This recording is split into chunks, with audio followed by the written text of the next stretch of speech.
اما بعد نننی محاضره چې په دې کې به یو د اهل الکلام النفات او دارنګې اهل الکلام المثبته دا اقسام ذکر کوو مونږه. متکلمین په اعتبار د نفي د صفاتو د اثبات د صفاتو دو قسمه تقسیم دي. دویمه خبره ذکر کوو حکم د علم الکلام. علم کلام زده کول څه حکم لري؟ واجب دی، فرض دی، مکروه دی، حرام دی. درېمه خبره دا ذکر کوو چې څوک په علم کلام کې مشغول شوي دي او ننوتي دي نو د هغه نتیجه څه راوتې ده او انتها او نهایه د هغې څنګه شوې ده. څلورم به انشاءالله بیا زو زم د سلفو ته لحاظ العلم چې سلف صالحین د علم په باره کې او محدثین څه وایي هغې څه رایې لري چې علم کلام ښه علم دی او که دا ښه علم نه دی.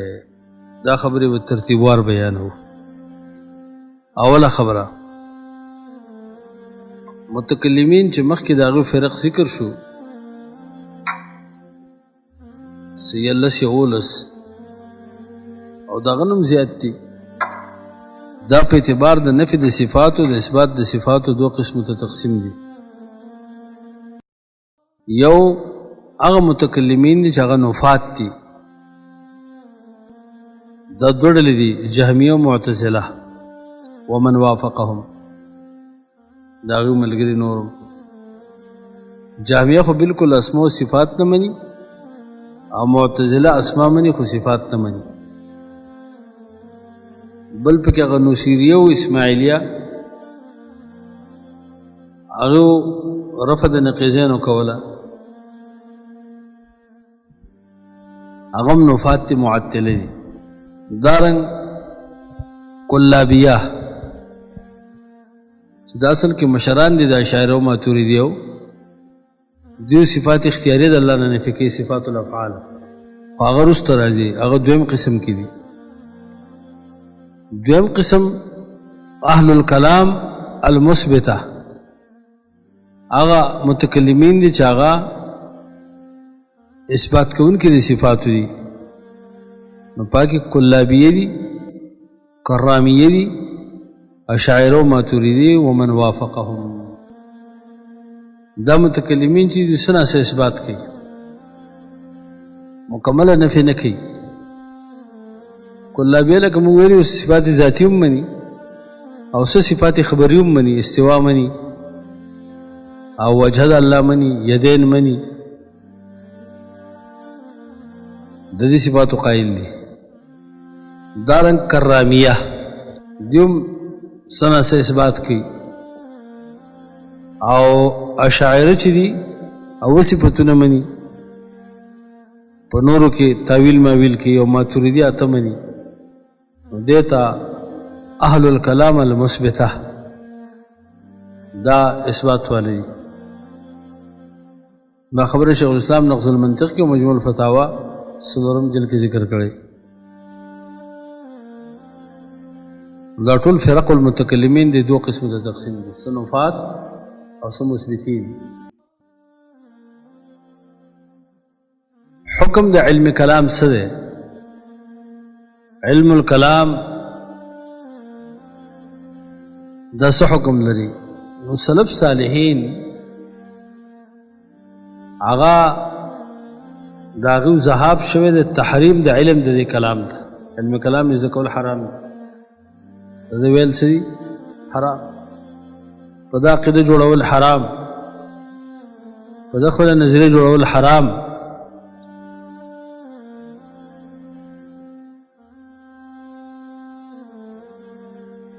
ولې؟ ځکه په دې کې ضرر فی الدین دی.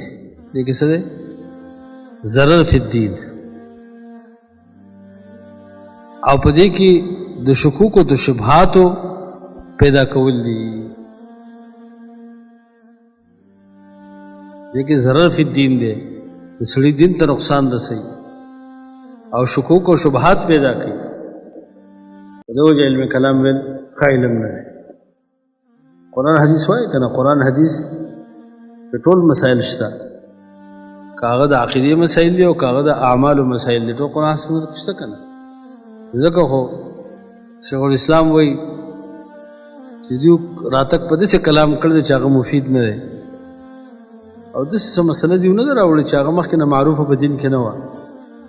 مخکې چې احمد بن حنبل رحمه الله مناظرې د اهل بدعو سره کړي دي نو هغه کوم علمي کلام ویلی قرآن او په سنت یې مقابله کړې او خو دا عقلي شبهات او جوابات امام احمد نه دي کړي بلکې په قرآن او سنت باندې مقابله د اهل بدعو کړې ده. او الله موږ او تاسو ته د باطل د مقابلې لپاره وحی را لېږلی ده قرآن او سنت. بل علم هم ته نه را لېږلی چې تاسو پلانکي علم ووایئ نو تاسو به د باطل مقابله وکړئ. امام ابن تیمیه وایي په حقیقت کې لا للاسلام نصر ولا للفلاسفه کسر، دوی د اسلام مدد نه دی کړی او نه د فلاسفو جواب کړی بلکې هغوی ته هتیار غورځولي. کله معتزلو په شبهات وکړه چې تاسو کلام لفظي د الله کلام نه په دې کې حرف او صوت دی، دوی وایي نه موږ خو په دې کې تاسو سره متفق یو چې دا مخلوق دی او موږ قول په کلام نفسي کوو. هغوی ویل چې تاسو د الله د رؤیت قایل یې نو مرئي خو په جهت کې د رایي نه نو د الله جهت منئ. دوی وایي نه الله به لیدلی کېږي خو لا فی جهت. نو په اصل کې معتزلو ته هتیار وغورځول، مقابله د معتزلو نه ده کړې، مقابله د معتزلو دا محدثینو کړې ده، دا اصحاب الحدیث کړې ده. نو په دې علم کې ټول شکوک شبهات هغه راوچتول دي او د طالبانو ذهن خرابول دي. لکه دا اوس چې څومره دا مشککین دي که نه چې په توحید مسلو کې د خلکو شک پیدا کوي، دا د علم کلام د وجې نه دا چې وایي چې الله په عرش دی او الله به د عرش نه غټ یا به وړوکی یا به څه برابري، دا تشکیک او تلبیس او جدل دا د علم کلام نه حاصل کړی دی. دا علم کلام کې دا خبرې دي. او که الله د عرش نه راکوز شي اول اسمان ته نو په عرش به یې که نه به دا شکوک شبهات د کوم ځای نه پیدا شو؟ دا علم کلام نه. او که صفات فعلی الله ته ثابت شي نو حلول د حوادثو به راشي. دا شک او شبهه د کوم ځای نه پیدا کړه؟ دا د علم کلام نه. او دارنګ نور داسې په باب د ایمان کې او په نورو مسلو کې دا شکوک شبهات دا پیدا کول، تجسیم به لازم شو، ترکیب به لازم شو، تجزی به په الله کې راشو، تبعیض به په الله کې راشو، فلان او فلان او فلان. دا شکوک شبهات دا د علم کلام هغه اثر دی په امت باندې. او د دې وجې نه که دا نه وی ویلی شوی دا علم نه وی که نه او خلکو ساده قرآن او حدیث ویلی د علماو نه زده کولی نو د دې نظریه به بلکل ټیک وی. او قرآن خو وی نه او حدیث وی نه. صوت به د الله دپاره لازم شو، حرف به لازم شو، حرف خو حادثي لکه چې تلفظ په حرف ثاني کې نو دا اول حرف باندې به تلفظ ختمیږي او کوم شي باندې چې عدم راځي نو هغه قدیم نشي کېدی او فلان. دا په کلام کې حروف او اصوات دي، دا د الله صفت نه دی، دا قرآن او کلام لفظي څه دی؟ مخلوق دی. پوه شو؟ او که الله د عرش نه راکوشي نو حرکت به پکې راشو، انتقال به راشو. حرکت خو حادث دی او محل د حوادث او اولا بالحدوثي. دا ټول شکوک شبهات دا د علم کلام د زده کړې نه راپورته شو. د دې وجې نه سلف صالحینو سخت بدي د علم بیان کړه او ډېر بدي ویله او د دې د حرمت فتوی ورکړه. مولین به دا طالبان به دا علم نه وایي، بس قرآن وایي، سنت وایي. مخکې د محدثینو فهم، د سلفو فهم، د صحابو فهم اشته دی. یو عالم لیکلی دی په ضم الکلام د حروي کې دا قول نقل دی. هغه دغه دا امام یحیی العمار دا په دا کې وفات شوی دی په 422 کې 422 کې هغه لیکلی دی او ډېره ښه خبره لیکلې ده. وی العلوم 5 ټول علوم 5 دي ټول علوم سي د خط تجزیه کړی ده فعلم هو حیات الدین یو هغه علم دی چې په هغه باندې دین ته ژوند میلاوي هغه د دین ژوند دی کوم علم دی هغه هو علم التوحید هغه د توحید علم دی لکه چې توحید عقیده دې جوړه شو دین دې را ژوندی شو بل هغه علم دی چې هغه غذا د دین ده هغه علم التذکر دی بمعانی القرآن والحدیث قرآن و حدیث نا تذکر و نصیحت حاصل اول دا د دین یو غذا ده په دې باندې دین ترقی کوي دریم علم دی چې هغه دواء الدین دی د دین علاج پکې هغه ته علم الفتوا ویل کی څلورم علم دی چې هغه ته داء الدین ویل کی د دین بیماری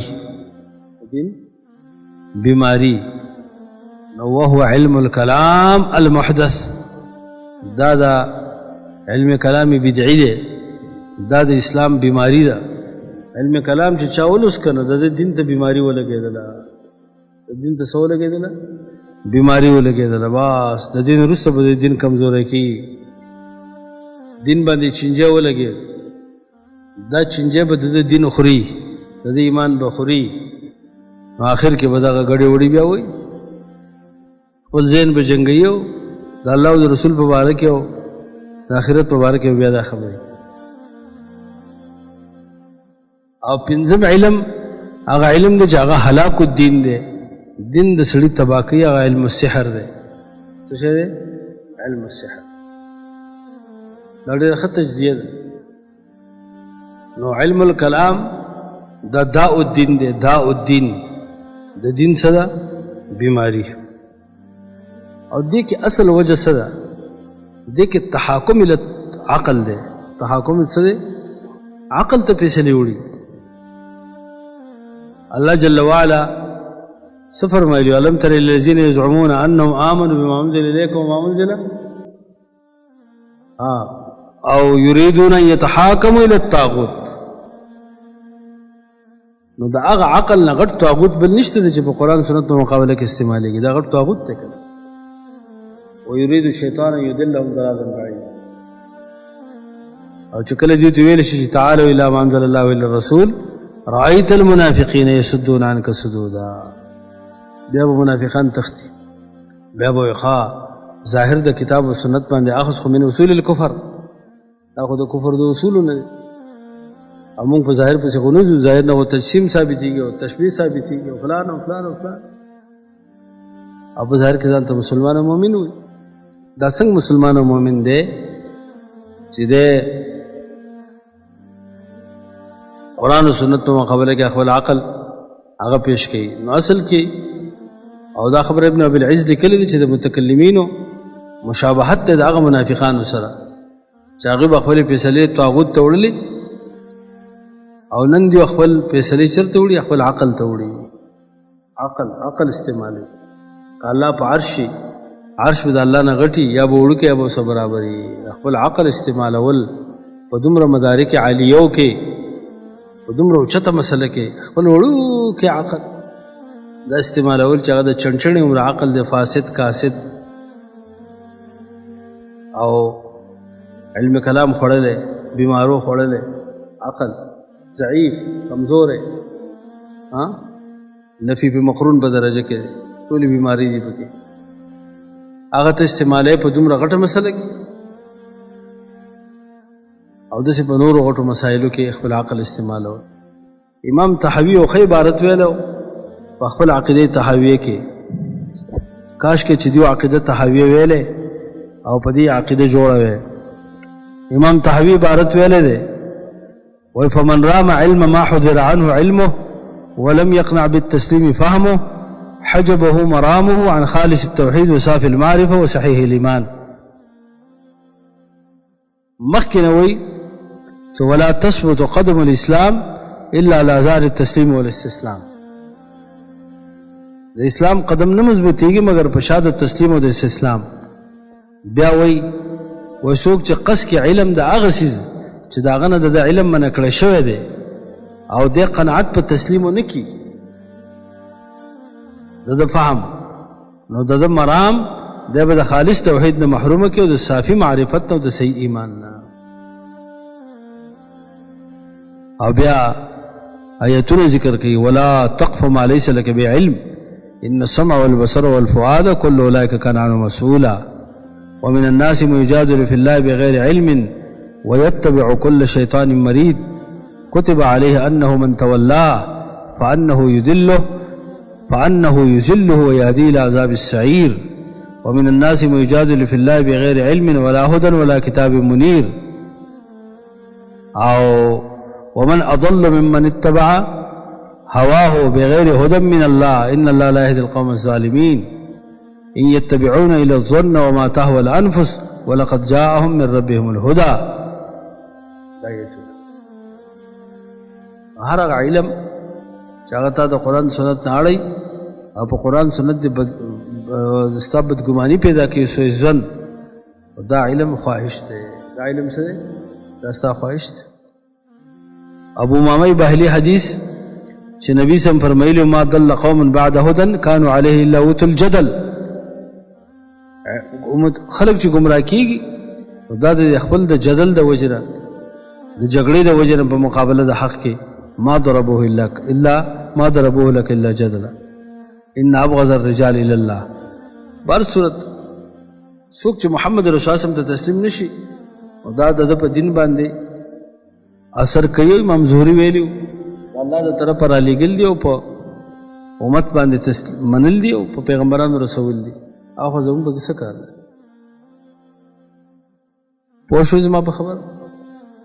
ها نو د علم کلام حکم څه دی؟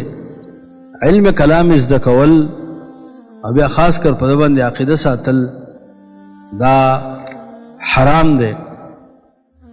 او دا قول چا کړی دی؟ دا قول غزالی صاحب کړی دی. غزالی د دیو مشر امام غزالی دا ویلی دی. غزالی وی ویل التحریم ذهب الشافعی ومالک واحمد بن حنبل وسفیان وجميع ائمه الحديث من السلف. تحریم د علم کلام ته ذهاب شافعی کړی دی، مالک کړی دی، احمد بن حنبل کړی دی، سفیان کړی دی، وجميع ائمه الحديث من السلف او ټول ائمه د حدیثو د سلف صالحینو نه هغوی دا ویلي دي چې علم کلام زده کول دا ښه علم نه دی.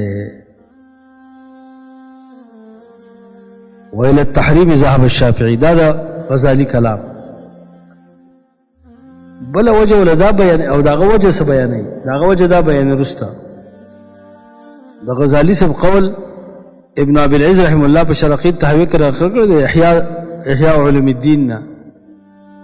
داغه نه د غزا او د احیاء خو شته دی احیاء علوم الدین چې په اصل کې دا وایي اماتة علوم الدین دی. اسې نوم له د احیاء ښه دی خو د دین علوم وجني او دا خبره یې ښه کړې ده. مخکې نه سوال ذکر کوي چې فعلم الجدل والكلام مذموم او هو مباح او مندوب. نو بیا دی وی فعلم ان للناس بهذا غلوا واسرافا في اطراف فمن قائل انه بدعه وحرام. سو کو چې دا بدعت او حرام دی. او وان العبد ان يلقى الله بكل ذنب سوى الشرك خير له من ان يلقاه بالكلام. او سو کو چې انه فرض دا خو ذکر فرض اما للكفايه وما للعيان وانه افضل الاعمال واعلى القربات فانه تحقيق لعلم التوحيد. نبي وإلى التحريم ذهب الشافعي ومالك واحمد بن حنبل وسفيان وجميع ائمه الحديث من السلف. بعد سلف اقوال لاوړي دا احیاء علوم الدین اول جلد 129 صفحه ده او 133 کې بیا وی د وجه دا ده چې یو خو دا علم صحابه د دې نه ساکت پاتې شي مع انهم اعرف بالحقائق وافصح بترتیب الالفاظ من غیرهم صحابه خو د حقایق خو پیژندونکي او په ترتیب د الفاظ هغه د غیر نه زیات افصحو نو هغه څنګه د علم کلام نه سکوت کړی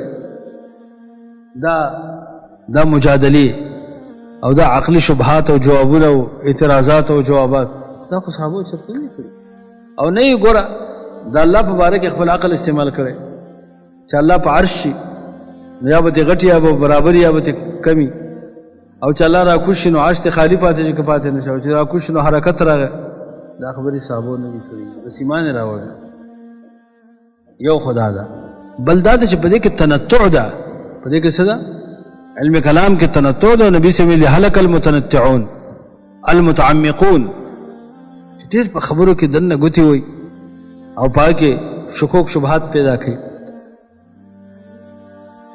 درېمه دا ده کنه کدا د دین حصہ نو نبی سلام با په دې امر کړی او د دې طریقه به خپل صحابه ته خودلې او چې څوک د دې علم کلام والدي هغه به صفاتونه کړی څنګه چې د حدیث والو نبی سلام ته دعاګانې کړې دي داغه مدح کړی ده څوک چې حدیث ذکیه او حدیث بیانې نضر الله عمران سمع منا شيئا هغه ته دعا کړی ده قران والو ته دعا کړی ده هغه ته غوړ ویل خیرکم من تعلم القرآن وعلمه نبی سم صحابه ته علم کلام ذکوي او د په وینکو به ثنا او صفت او داغه مدح به کړی د دې طریقې به خودله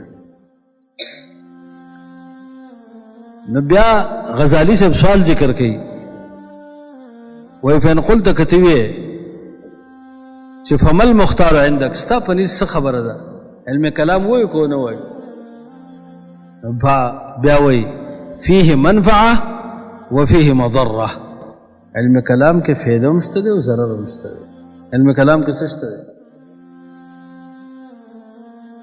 ټیک ده د فائدې په وخت کې دا ویل حلال یا مندوب یا واجب کما یقتضی الحال او په اعتبار د مضرت سره په وخت د استزرار کې د ویل دا حرام دي نو بیا و څه فرمایي و ضرر ادا ده فاما مضرته فاثاره الشبهات هر چې د ضرر ده نو هغه د شبهات را پورته کول دي څه پورته کول دي وتحريك العقائد وازاله عن الجزم والتسميم د سړي عقیده خوځي د سړي بنده عقیده خوځي د خپل ځای نه بيځي کوي دا خو غټ ضرر ده او بل دا چې بل ضرر څه ده وله ضرر في تاكيد اعتقاد البدعه وتثبيتها في صدورهم دا د خلکو په زړونو کې بدعت مضبوطي خلکو په زړونو کې څه مضبوطي بدعت مضبوطي وله ضرر في تاكيد اعتقاد البدعه وتثبيتها في صدورهم بیا وی واما منفعته وإذا النفع ده نو فقد يظن ګمان د سکې دی شي چې فائدہ پکې شته هغه فائدہ څه ده ان فائدته كشف الحقائق یره په دې کې د حقایق او کشف ده ومعرفه على ما هي عليه وهيهات اس پکې نشته فليس في الكلام وفاء بهذا المطلب الشريف ولعل التخبيت والتذليل اكثر من الكشف والتعريف دغه تخبیت ته په دې کې تذلیل ده خلک گمراه کوي او خلک ګډوډ کوي دا د تعریف او د کشف نه په ډیر زیات دي خلک وایي وایره په دې کې کشف د حقایق ده او د حقایق په جندل دي علامه هي علی غزالی و هيهات نشته پکې فليس في الكلام وفاء بهذا المطلب الشريف ولعل التخبيت والتذليل اكثر من الكشف والتعريف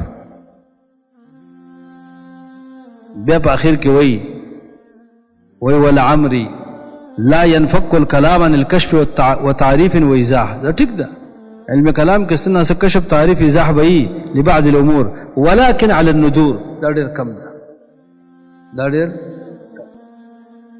خبره پوښتنه ابن ابي العز رحمه الله د غزالی په کلام تعلیق کی شرقی تهویه کی وی وکلام مثلی فی ذلک حجت بالغه کلام د مثل د غزالی په دې باب کې دا بالکل حجت بالغه ده دا په دې خلکو باندې غټ حجت ده ځکه چې غزالی خو د دیو جد امجد ده او نکده د جد امجد خبره ونه مني هغه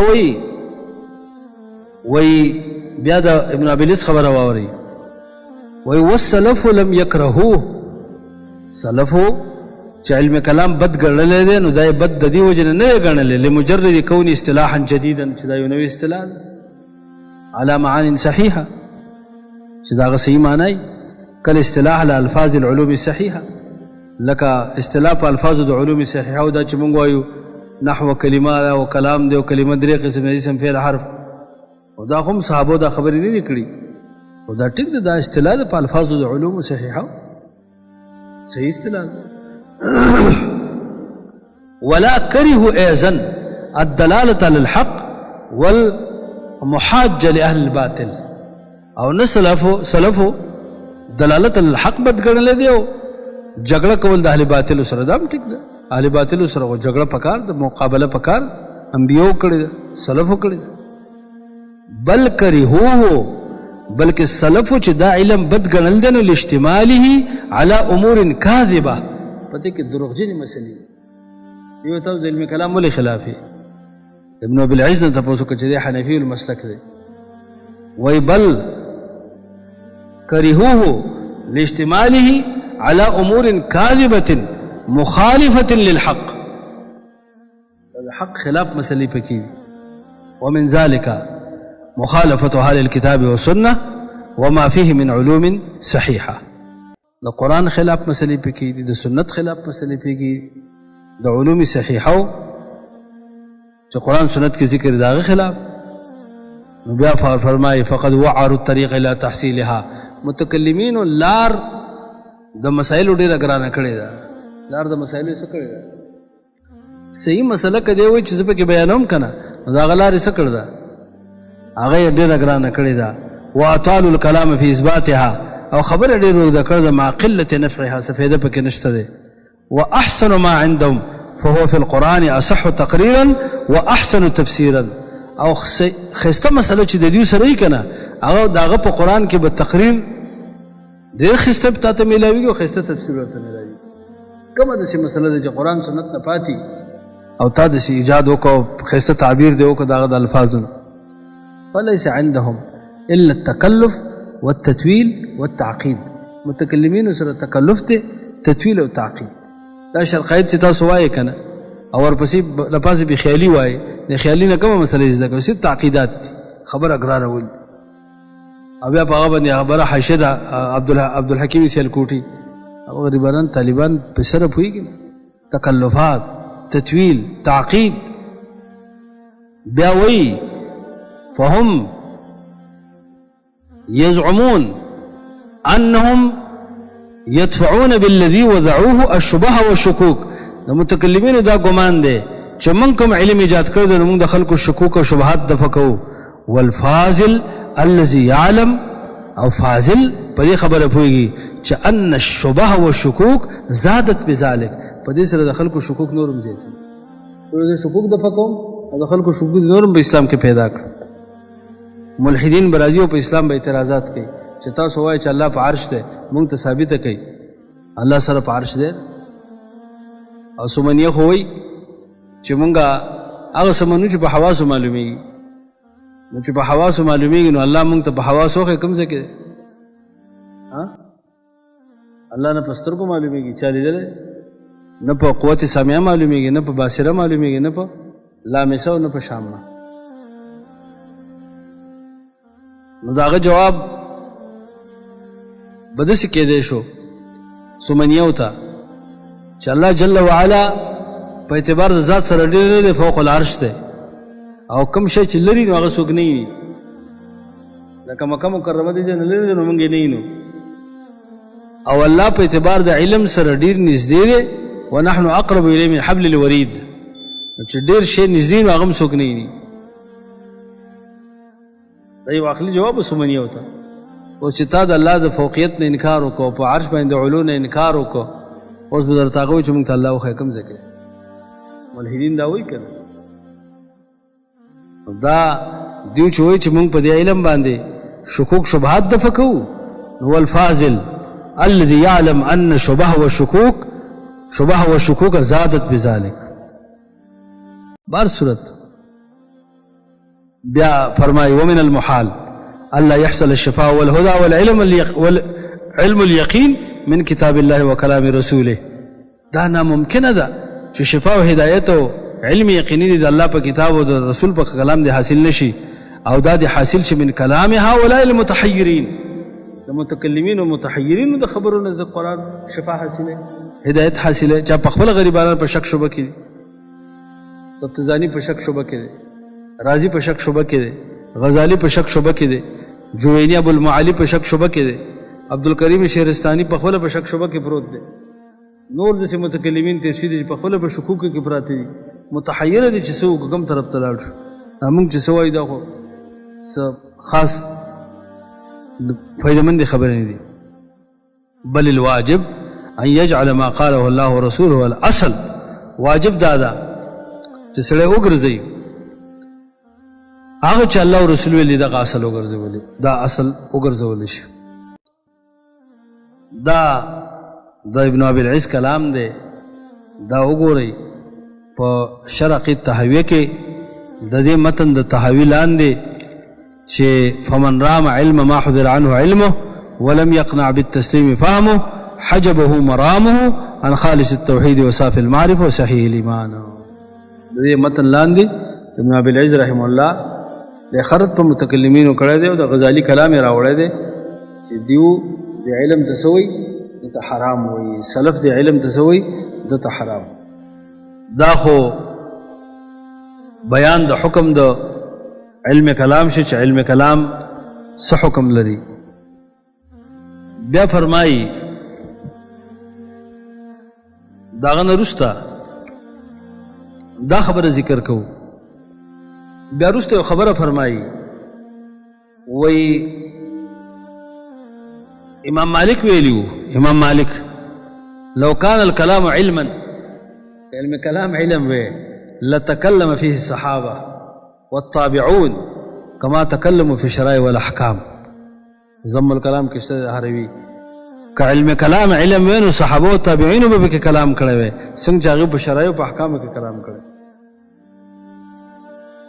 بیا د ابو القاسم اصبهانی قول راوړي، وی هغه وایي چې انکر السلف الکلام فی الجوهر والاعراض، سلفو کلام په جوهر او په اعراضو کې بد ګڼل. وقالو لم يكن على عهد الصحابه والتابعين، علم کلام او کلام په جوهر او په اعراض کې د صحابه او تابعینو زمانه کې نه. ولې هغه د یو دو شق ذکر کړی دی په خپل مشهور کتاب الحجه فی بیان المحجه، دو جلد کې چاپ دی. پاکي هغه موږ تاسو ته تاسو کو صحابه په دې علم کلام پوهیده کنه پوهیده، دې شکوک شبهاتو هغه خبرو کنه خبر کته چې هغه خبرو او د دې باوجود هغه سکوت کړی دی، نو موږ هم سکوت وکړو. او کته چې صحابه نه خبر، نو چې هغه نه خبر او ځان د دې نه خبر کړي، نو په موږ هم لازم نه ده کنه چې دا غسن ځان خبر نه کو چې کوم سره صحابه نه خبر. ته ولې دې ځای تخکاره کېږي او ځان ته خبره، ځان ته خبره خو فتنه ده. فتنه ته چې ځان ښکاره کو خو ځان پسې راکاږي کنه. دا کتابونه چې ته وې او دا تلبیسات او تشکیکات وې ځان پسې به راکاږي. او همداسې وشوه چې څوک په دې علم کې اخته شو، نو هغه فطرت خراب شو، فطرت خراب شو، دین خراب شو. کله یو خبره کوي، کله بل خبره کوي.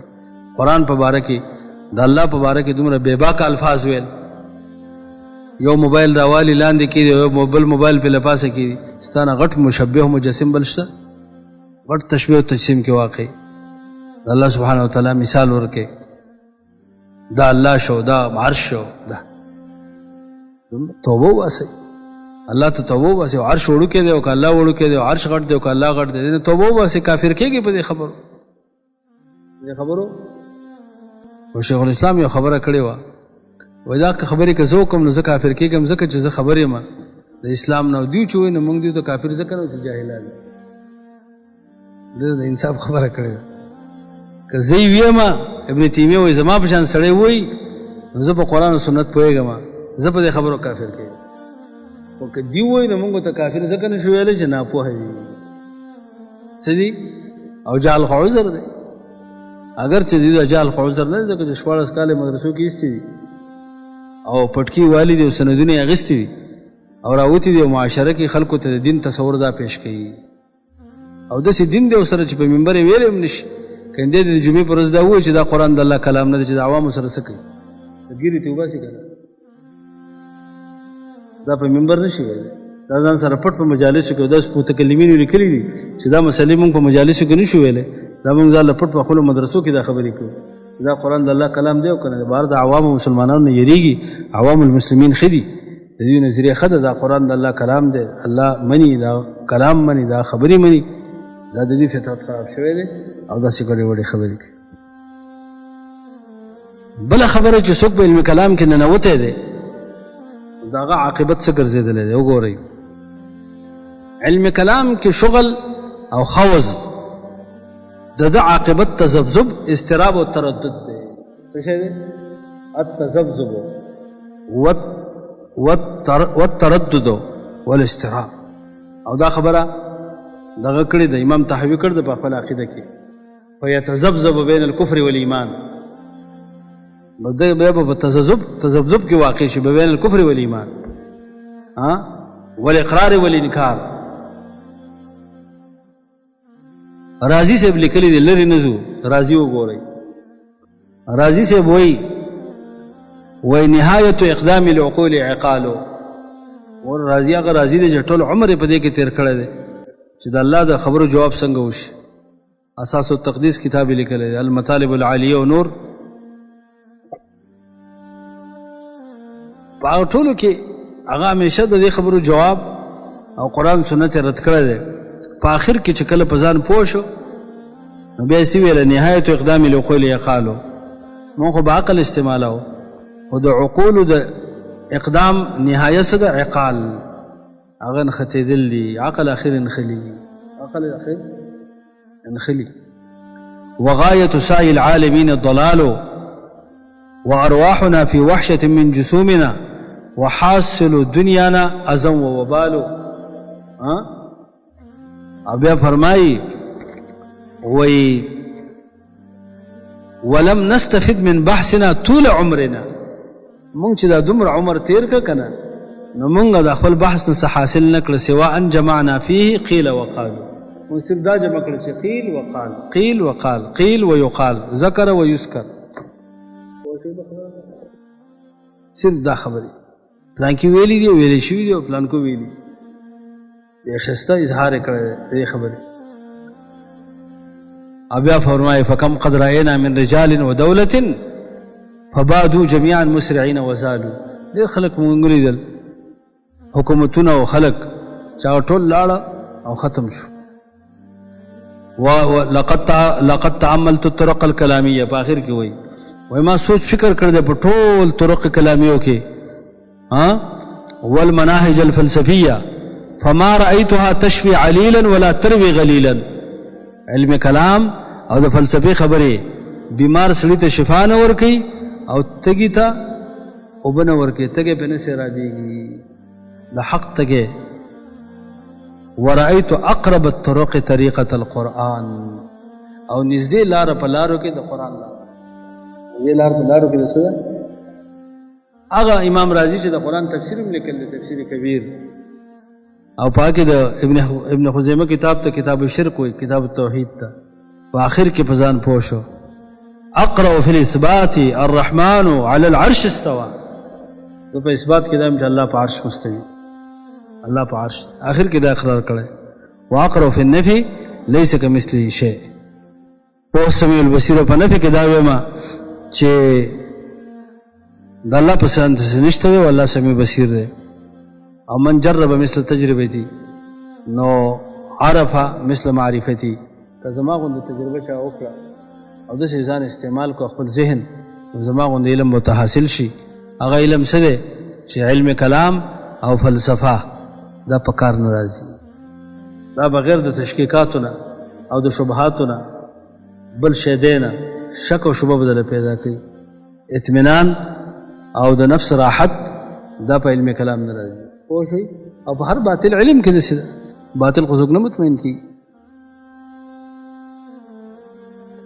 د رازي کتاب د اقسام اللذات. اقسام اللذات اوس ته پروشیټ موږ سره شته دی. اقسام اللذات دا د هغه په آخر کې لذتونو اقسام یې لیکل دي. لذات درې قسم دي، یو خیالي لذات دی، یو بل حسي دی، یو بل عقلي لذات دي. اقسام اللذات دا هغه په آخر کې دا لیکل دي. ابو عبدالله محمد بن عبد الکریم الشهرستانی دا یو بل غټ متکلم تیر شوی دی. الملل والنحل دا کتاب دی. عبدالکریم شهرستانی سے وی لعمری لقد طفت المعاهد كلها وسيرت ترفي بين تلك المعالم. وزه په ټولو مدرسو ګرځیدم او د خپل نظر مې په وګرځاو راوګرځاو. فلم ارى الا واضعا كف حائر على زقن او قارعا سن نادم. ما ټول خلک ولیدل چې یا خو د ډېر تحیر د وجې نه په دې خپله زنه باندې لاس ایښي دي او یا د غاښ خپل ټکوي په دې خپله ګوته باندې، بلو سره څه نشته دی. مطلب دا ټول متکلمین متحیره دي، لکه سړی چې حیران ناست دي یا خو داسې د زنې ته لاس اړم کړی او داسې په فکر سوچ کې ناست او یا د خپل غاښ داسې په ګوته باندې ټکوي چې یو سوچ فکر کړي. ما خو دا خلک داسې ولیدل، دې سره اوس نشته. جوینی ابو المعالی هغه ویل دي یا اصحابنا لا تشتغلوا بالکلام، اے ملګرو علم کلام ونه وایي. فلو عرفت ان الكلام يبلغ بي الى ما بلغ ما اشتغلت به. که زه د مخکې نه پوه وی چې علم کلام ما دې ځای ته رسوي که نه، ما به علم کلام نه او د مرګ په وخت کې به څه ویله وزه یو ډېر غټ جوور دریاب ته کوز شوی یم علم کلام. وخلیت اهل الاسلام وعلومهم، مسلمانان مې پرېښي دي، علوم د اسلام مې پرېښي دي. ودخلت في الذي نهوني عنه، او هغه علم کې ورننوتم چې زه سلفو منع کړی وم. والآن فإن لم يتداركني ربي برحمته، اوس کما الله سبحانه وتعالی په خپل رحمت کې راګیر نکي نو فالویل لابن الجوینی، ابن الجوینی دی تباشي او هغه هلاک شو. وها انا ذا اموت على عقیدة امي، او یاره اوس زه د خپل مور په عقیده باندې د دنیا نه وفات کېږم او یا په عقیده د عجایز نسابور، د نسابور د بوډیګانو په عقیده. د بوډیګانو عقیده دا و چې الله په عرش دی. بوډیګانو عقیده دا توبه اخر کې استده ټول علم کلام پاتې.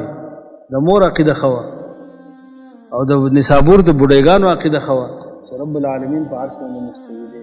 تاسو د بار یو بوډۍ نه تپوسو کې بیدار کې جاوی الله چرته دی او بچه بره دی، او د مولا نه تپوسو کوي چې 14 کاله منطق ډزولی دی او فلسفه یې ویلې ده، الله چرته دی؟ هغه نه په عالم کې داخل دی او نه خارج، نه په عالم کې څه داخل دی او نه خارج. نو تا نو هغه بوډۍ ښه ده که نه؟ چاړو مدرسې ته تللی نه ده او لاس چتوي الله ته او دا وایي چې زما الله بره دی او ته ولې څه توجیه کوې؟ وایي دا لاس مو ځکه اوچتوي چې اسمان قبله د دعا ده. ته خو فطرت خرابې، ته خو عقیده خرابې. او دا هغه بوډۍ ابۍ یا د بابا عقیده هغه بغیر د مدرسې نه ښه وه، په فطرت بنا وه. فطرت څه و چې رب العالمین بره دی. تاسو بر د کافرو نوم تپوسو کوي، هغه به بره ګوته ونیسي اوپر والے نے سے کیا ہے. او دارنګه ما مخکې حسین رضی الله عنه هغه نبی سم تپوسو کوي تا د سو علیه بندگی کولې ده و کم کم زیو و دا یو په اسمان کې او د شپه په ځمکه کې. هغه په حالت د شرک هم د هغوی د عقیده و چې الله بره. او پاتې د دې امت د معطله او جهمیو نه چې دوی د دې نه خبره دي او خپل الله نه پېژني او دا ګړې وړې خبرې کوي د الله په باره کې او اړو د الله نه څه خوف نه کوي. دا مونږ په څه کې روایي د خپل متکلمین وګورئ دوی څه وایي. او ابن ابي العز رحمه الله د نور متکلمینو تحیر را نقل کړی دی چې هغه څومره متحیره و د رازي صاحب د شاګردانو او دارنګ د نورو متکلمینو چا په آخر کې دومره متحیره ګرځېدلي وو چې وایي ټوله شپه مونږه دغه کوو دا حجج او دلایل چې دي دا د یو بل سره جنګوو او بستره هم په مخ را اچولي سهار چې پاسو مونږ ته اړو څه پته نه لګي چې کوم طرف راجح شو کوم مرجوح شو ټوله شپه دا سوچونه کوو پلان کې دا وایي او مونږ دا وایو پلان کې دا وایي مونږ دا وایو سهار چې رایق شو نو وایي مونږ ته اړو د دې خبرې پته نه لګي چې یاره دغه دا راجح کم دی او مرجوح کم دی دا د متکلمینو حال دی چې دومره غریبانان هغه په تحیر کې او په شک کې مبتلا دي او په خلاف دا خلکو نه چې هغه د قرآن او سنت والے دي او د کتاب او سنت والے دي الحمدلله په یقین باندې دي په یقین باندې په اطمینان باندې ځکه خو ملائک چې په قبر کې تپوس کوي دوی ښه جواب ورکړي هغه موږ ته پته وه ته په یقین وفات شوی او په یقین باندې وفاسي او دا بل دته ویلا دریته ولا تلیته نه دې په خپله سوچ فکر کړی دی او نه دې قرآن سنت وحی لوستلی ده نو بیا به ورته ډانګي راونیسي او وحي به ټکوي به چې دا دې څه خبرې په دنیا کې کولې بهر صورت دا د متکلمینو چې هغه په علم کلام کې ورننوتي وو د هغه غایه او انتها څه ته شوه تحیر ته متحیره ځکه ابن ابي العز وایي په قرآن سنت باندې شفا نه حاصلېږي او د دې متحیرینو په کلام باندې شفا خلکو ته حاصلېږي او د دې نه خلک هدایت حاصلوي هلکه په عقیده کې څه وایي شر عقاید ویم عقیده کې څه وایي خیالي ویم او عقیده کې څه وایي شر المقاصد ویم او په عقیده کې فلان ویم او دا نه وایي چې قرآن ویم عقیده کې چې قرآن نه د عقیدې زده کړی خو سم مسلمان به وي او یا په عقیده کې زه بخاري ویم بخاري د عقیدې کتاب نه دی او مسلم ابو داود ترمذي نسائی ابن ماجه مشکات دا د عقیدې کتابونه نه دي او یا کم کتابونه چې اهل علم مخکې لیکلي امام ابو حنیفه لیکلي هغه ته منسوب کتابونه دي کتاب الوصیه او الفقه الاکبر او الفقه الابسط امام شافعي کتابونه او د مالک او د احمد بن حنبل ان شاء الله د دې نه بعد به بل بحث هغه په اقوال د علماو کې په زم د علم کلام کې چې هغه د علم کلام څومره بدی ویلې ده او بیا د هغه نه د متکلمینو جواب او د متکلمینو په جواب باندې رد دا به ان شاء الله په آینده درس کې محاضره کې بدا بیان او صلی الله تعالی علی خیر خلقه محمد و آله و صحبه اجمعین